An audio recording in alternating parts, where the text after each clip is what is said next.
नमस्कार। गायत्री ज्योतिष केंद्र में आप सभी लोगों का स्वागत है। आप लोगों के लिए हमेशा ही ज्योतिष शास्त्र से जुड़ी महत्वपूर्ण जानकारी के एपिसोड हम समय समय पर प्रसारित करते रहते हैं। ज्योतिष शास्त्र से जुड़ी हुई हर प्रकार की जानकारी हम आप लोगों के लिए लेकर आते हैं। जानकारी ऐसी कि जिस पर यदि आप अमल करते हैं तो उसका प्रतिफल आप अवश्य ही देखते हैं। आज भी हम आप लोगों के लिए ज्योतिष शास्त्र से जुड़ी हुई अत्यंत महत्वपूर्ण जानकारी लेकर आए हैं।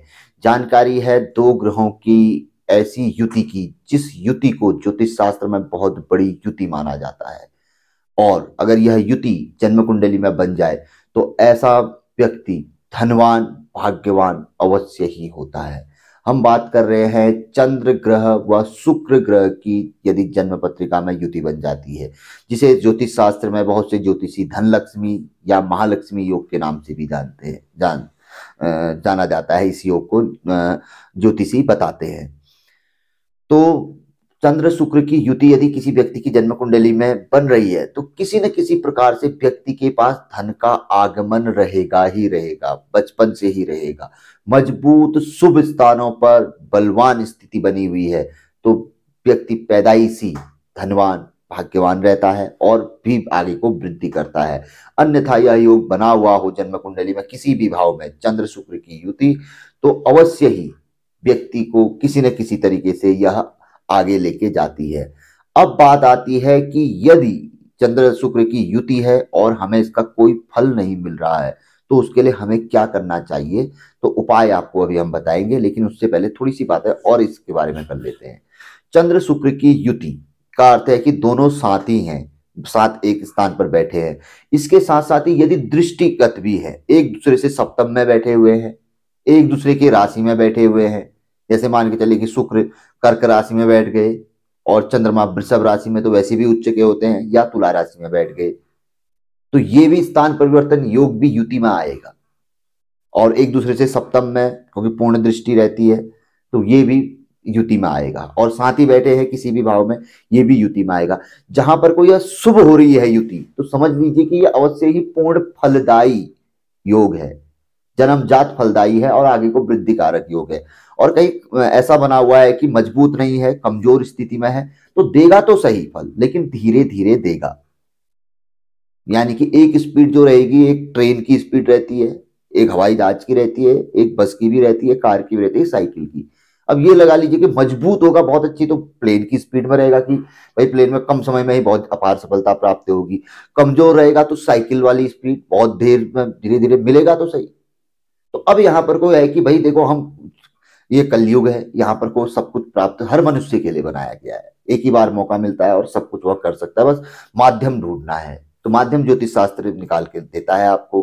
तो यदि व्यक्ति चंद्र शुक्र युति में इस उपाय को करता है, जो बता रहे हैं, इसको अपने पास रखता है, अभी बताएंगे, तो अवश्य ही वह साइकिल से थोड़ा आगे को बढ़ेगा। अवश्य ही हो सकता है बस में, फिर कार में, ट्रेन में। तो ये तो उसकी खुद की सोच पे भी निर्भर करता है, उसके खुद के विश्वास पे भी निर्भर करता है, साथ ही साथ एक के साथ अन्य उपाय करने पर भी निर्भर करता है। तो बात करते हैं इस उपाय की, जिस उपाय को आज हम आप लोगों के लिए लेकर आए हैं।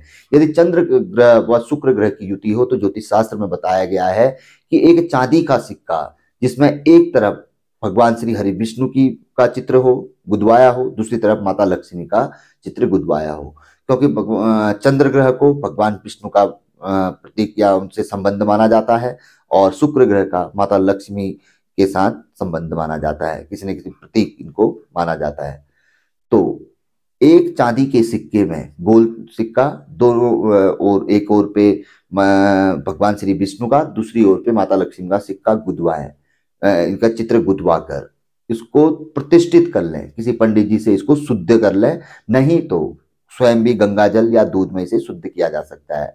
अब इसको अपने पास रखना कब है, ये बहुत महत्वपूर्ण बात है। इसको बताया गया है या तो नवरात्रों में, आप किसी भी दिन रख सकते हैं, विशेष तौर पर शुक्रवार बहुत उत्तम वार, सोमवार बहुत उत्तम वार, उस दिन रखिए। या फिर आप इसको जब चंद्र शुक्र की युति गोचर में बनी हुई होती है, चंद्र शुक्र की युति गोचर में बनी हुई होती है, या फिर जहां पर को आपका शुक्र है वहां पर को चंद्र आया हुआ होता है जिस समय पे, और जिस जहां पर को चंद्रमा है वहां पर को शुक्र आया हुआ होता है गोचर में, तो ऐसी अवधि में रखनी चाहिए। 27 दिन के भीतर यह मौका एक बार अवश्य बनता है। इसके लिए आपको ज्योतिषीय राय मशविरा आपको लेना पड़ेगा। इसके लिए किसी ज्योतिष से ही आपको पूछना पड़ेगा कि यह उपयुक्त समय कब से कब तक है। 2 दिन, सवा 2 दिन का समय इसमें प्राप्त होगा आपको, तो उस समय पे आप इसको अपने पास रख सकते हैं। हर महीने में आपको यह मौका अवश्य मिलेगा। और दूसरा, नवरात्रों में, तो वहां पर कोई इसको आप सिद्ध करके अपने पर्स में, अपने पास किसी न किसी तरीके से रखिए। आपका योग जो है मजबूत है, तो वो और ज्यादा मजबूत होगा और रुकावट वाला कहीं पर नहीं रहेगा, ब्रेक नहीं लगेगा, और कम योग बना हुआ है तो आगे को बढ़ता हुआ जाएगा। ऐसे ही अन्य ग्रहों की योग भी बताए गए हैं, उनके लिए चीजें बताई गई कि क्या करना चाहिए अगर योग फल नहीं दे रहा है। तो ये चंद्र शुक्र का जो योग, जिसे धनलक्ष्मी महालक्ष्मी योग के नाम से जाना जाता है, उसके लिए यह बहुत जबरदस्त चीज बताई गई है। तो जिन लोगों का योग फल नहीं दे रहा है या जो इस योग से फल चाहते हैं, तो इस उपाय को आप करके देखिए। अन्य उपाय भी है, उनको भी देख सकते हैं, उनको भी कर सकते हैं। तो फिलहाल इसको अवश्य करें, इसको अपने पास रखें। आप इसके चमत्कारिक परिणाम से अद्भुत और अचंभित हो जाएंगे, अद्भुत तरीके से। तो बहुत अच्छी जानकारी थी। हम तो यही कहेंगे कि जानकारी तो ज्योतिष शास्त्र की, जो आज तक हम 1400-1500 एपिसोड जो दिखाते हैं हम, कई तो उसमें हमने जो राशिफल आदि के थे, वो जब स्टार्टिंग में हमने राशिफल आदि बनाए थे तो हमने बंद कर दिए, क्या कहते हैं, वो तो उनको दिखाते ही नहीं है।